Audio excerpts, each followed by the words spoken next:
paham terhadap materi yang belum dipahami. Mulai lagi. Oke, kita nonton video dulu ya teman-teman.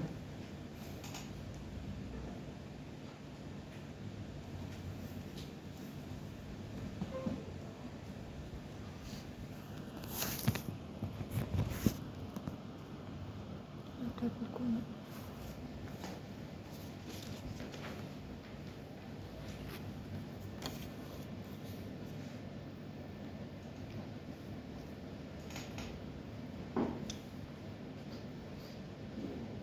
Ini ya.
Oke, apa anak-anak yang kalian pahami tentang video tadi? Ada yang tahu? Oh iya benar, tadi ada orang yang tolong menolong orang lain. Ada kakek-kakek tadi, ada nenek-nenek tadi didorong, bantu dorong berobat. Terus ada orang yang memberikan makanan pada binatang. Yang ketiga ada juga apalagi tadi? Ya benar, tadi juga ada yang memberikan makanan dan memberikan fakir miskin uang. Oke. Dan selanjutnya Bapak akan menjelaskan kegiatan belajar kita hari ini. Kegiatan belajar kita hari ini adalah pembagian kelompok. Nanti dibagi beberapa kelompok, 2 orang, nanti saling berpasang-pasangan ya. Nanti Bapak akan membagikan tentang lembar kerja siswa. Nah ini nanti diisi pemahaman dari materi video tadi, diisi pemahaman kalian hubungan antara materi tadi dengan kehidupan kalian sehari-hari. Lalu didiskusikan kepada kelompok kalian. Setelah didiskusikan nanti dipresentasikan. Oke, anak-anak.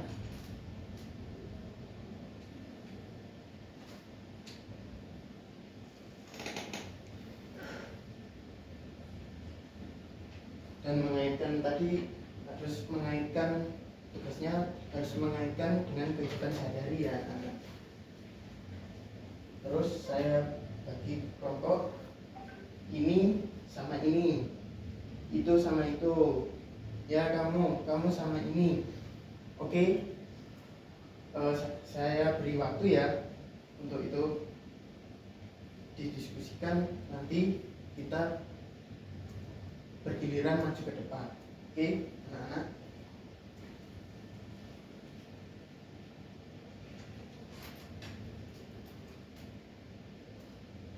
Ada yang kesulitan anak-anak? Oh, mana yang kesulitan? Oh, itu. Oh, ini jadi gini loh. Kalian harus membuat kata konsepnya dulu. Nanti kalian harus mengerjakan soal tadi. Terus di sini dan dikaitkan dari kehidupan sehari-hari kalian. Oke. Ada yang butuh bantuan lagi anak-anak? Oh, kamu apa yang nggak bisa? Oh, sudah ini. Oh, gampang, ini seperti ini loh. Ini diisi, nanti diisi sesuai nama kalian. Oke. Jangan patah semangat ya. Dikerjakan sebisanya ya. Oke, siap. Bagus.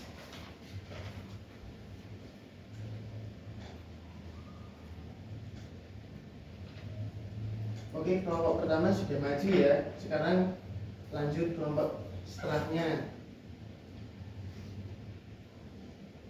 Oke, lanjut ya kelompok selanjutnya. Oke, sudah semuanya ya. Tadi teman-teman kelompoknya Mbak Azhar, itu saya akan review lagi tentang pemahamannya, bahwa tolong menolong itu sangat penting ya. Tadi juga ada dalilnya, Quran surat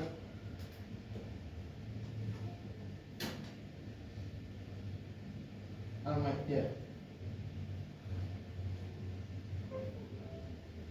Nah, ini kita baca bersama-sama ya tentang surat Al-Maidah.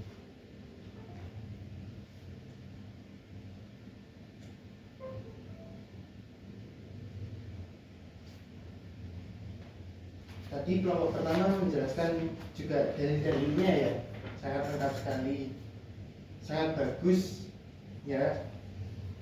Tepuk tangan buat kelompok pertama. Tadi kelompok kedua juga sangat bagus, tapi ada kurangnya sedikit, belum mencantumkan hikmahnya yang dapat diambil dari kehidupan kita tolong menolong itu apa. Nanti buat koreksi bisa ditambahkan lagi ya. Tapi sudah sangat bagus kok tadi. Sip, sudah sangat bagus. Mari kita saya ulas lagi ya tentang surat Al-Maidah. Mari kita bersama-sama membaca dan memahami surat Al-Maidah ayat 2 tentang tolong menolong. Bismillahirrahmanirrahim.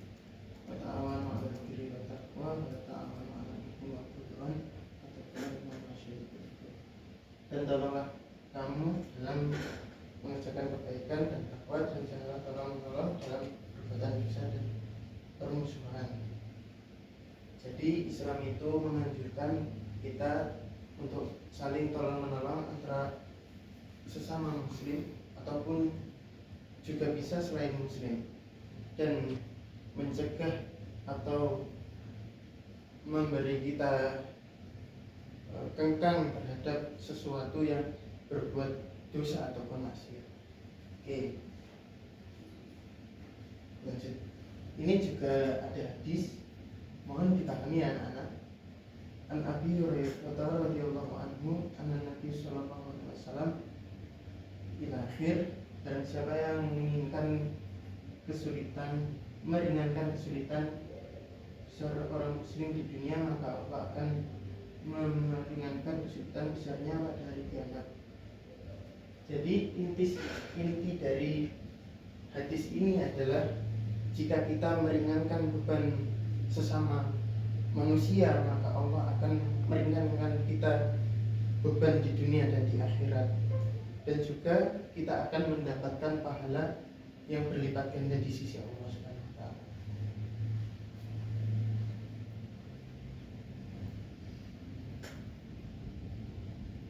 Ini kandungan surat Al-Maidah ya, tadi sudah diulas oleh teman-teman sekalian tentang kandungan dari surat Al-Maidah.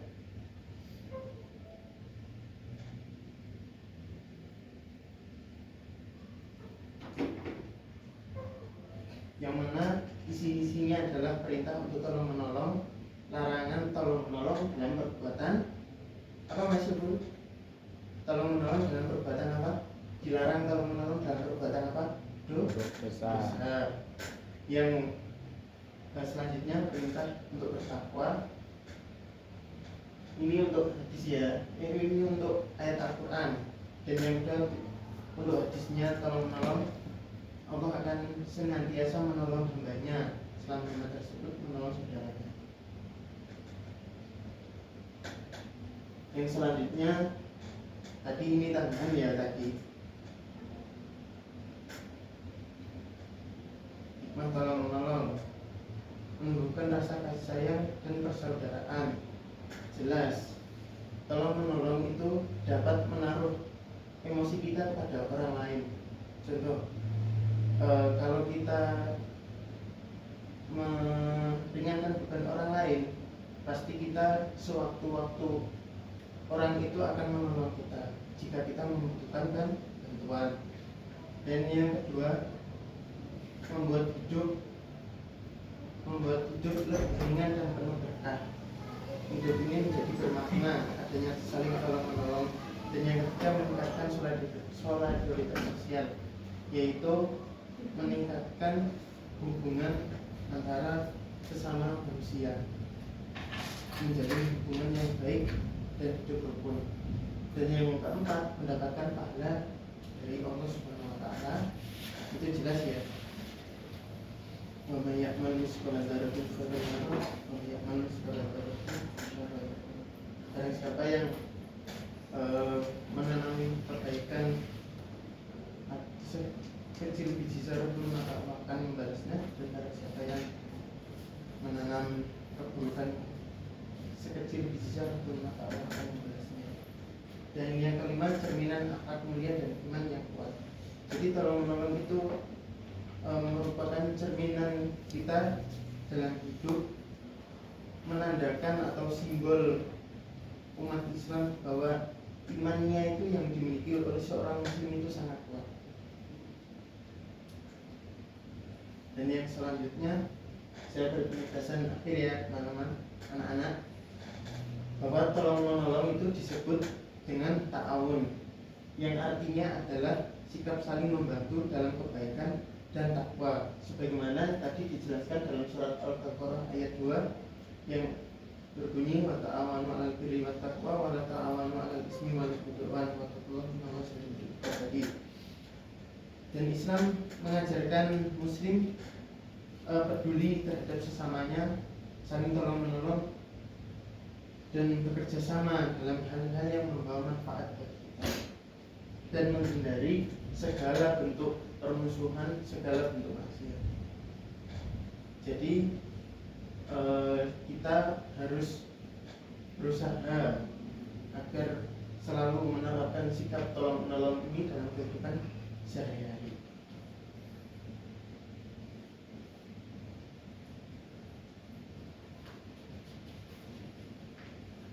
Terus dengan menolong kita akan memberikan beban orang lain. Terus refleksi, setelah mempelajari materi ini, kita semua menyadari bahwa sikap ini sangat penting dalam kehidupan sehari-hari. Menolong orang lain bukan hanya kewajiban sosial tetapi juga ibadah yang bernilai di sisi Allah Subhanahu wa taala. Contohnya kita juga mendapatkan pahala tadi. Dan yang selanjutnya kita belajar untuk peka terhadap kebutuhan orang di sekitar kita, seperti yang membantu teman yang kesulitan belajar, ikut kerja bakti di lingkungan, atau berbagi makanan kepada yang membutuhkan.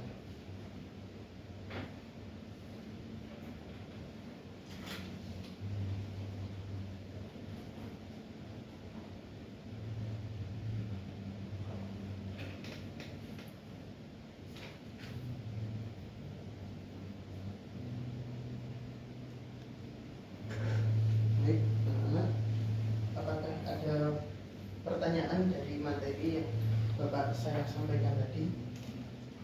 Ya, Pak. Tidak, Pak. Tidak ada. Ya. Kalau belum ada, saya beri PR ya di RKS halaman 7 dan 8. Minggu depan dikumpulkan. Dan minggu depannya lagi kita juga akan membahas tentang perilaku jujur. Perilaku jujur itu sangat erat ya. Kita setelah mempelajari tahun lalu kita harus berperilaku jujur. Kalian semuanya yang tadi presentasi sangat baik. Bapak salut sama kalian. Nanti minggu depan lagi harus seperti ini ya, aktif dan kondusif.